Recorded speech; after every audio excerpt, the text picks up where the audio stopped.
Hey everybody, welcome to Always Bored, Never Boring. Today we're going to be taking a quick look at issue 453 of White Dwarf magazine. Now, this is not the content that I was originally intending to publish today. However, this arrived on my doorstep from my lovely postman, and because this issue contains some Blackstone Fortress content, I wanted to get that uploaded to the channel as soon as possible.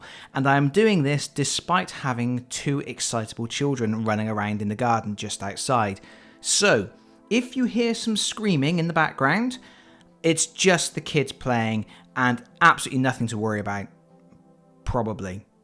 Possibly. Maybe. But before we take a look at this issue, a few things to note. First of all, I'm only going to look at the Blackstone Fortress content because I believe that is what most of my subscribers are interested in.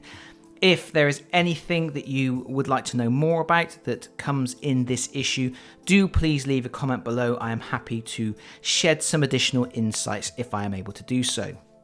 Furthermore, it should be noted that I am a subscriber to the magazine, so I have received my magazine roundabout on time.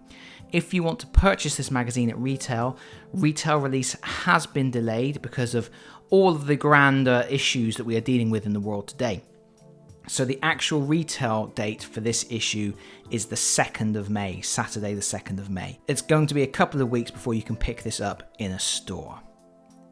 But now we've got that out of the way, let's take a look at the new Blackstone Fortress content, which in this particular case is a new army of one character. It is a Deathwatch Watch Master. This is an army of one character in the same style as the Eversaw and the Solitaire that we have seen previously, and that means it is a character that is incredibly overpowered and is designed to go into the Blackstone Fortress and tackle the enemies single-handedly. You're not supposed to introduce these characters into campaign play or use them as part of a normal explorer team.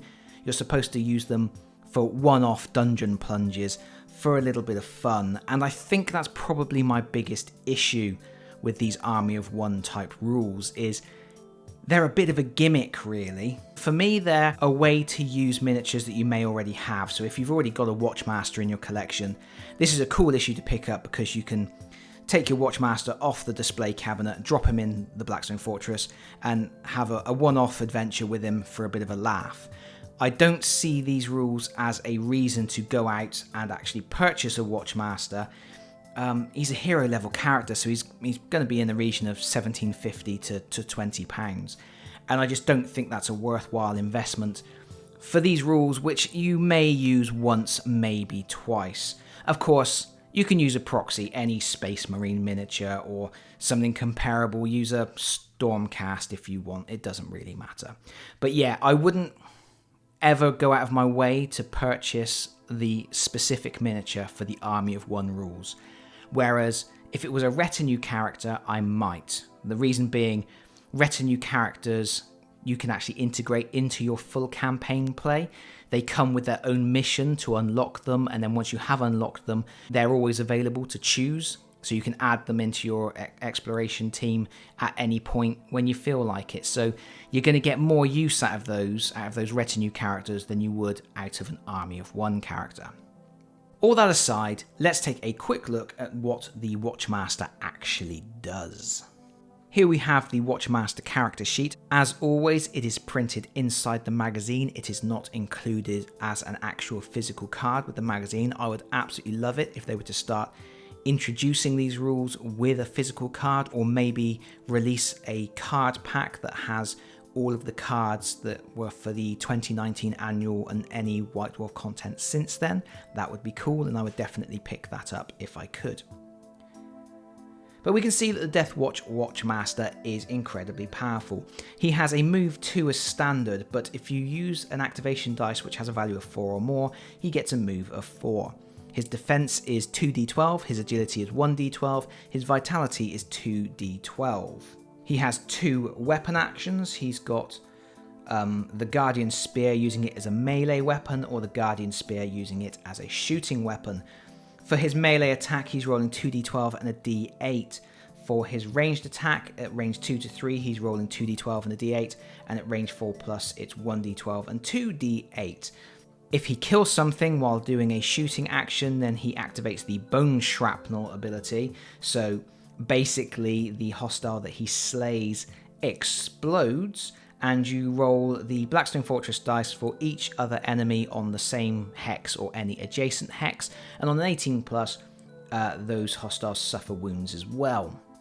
Each time you fire the Guardian Spear, you have a choice of 3 ammunition types. You can use Hellfire Shells, where every success you roll is treated as a critical success. You have the Kraken Shells, which ignore cover, and you have Vengeance Rounds, which remove any armor save based on the Blackstone dice. For example, Rogue Psychers have an ability where they roll a dice to nullify wounds. That isn't possible when you're using Vengeance Rounds. He has Transhuman Physiology. When the Watchmaster activates, you can turn 1 Grievous Wound counter to its wounded side, and you can re-roll Vitality rolls for the Watchmaster. He is also a Juggernaut. When the Watchmaster takes a move 1+ action, he does not have to halt the move when he enters a hex adjacent to a hostile, so he's always going to be moving, he's going to get where he needs to go. And he also has the Iron Halo, which means you can re-roll 1 action dice in defense. His secret agenda is basically murderating Xenos. So if at any point you have a hostile group of Urgles or Spindle drones and you kill all of them so the battlefield is empty of that particular hostile group, then you will inspire.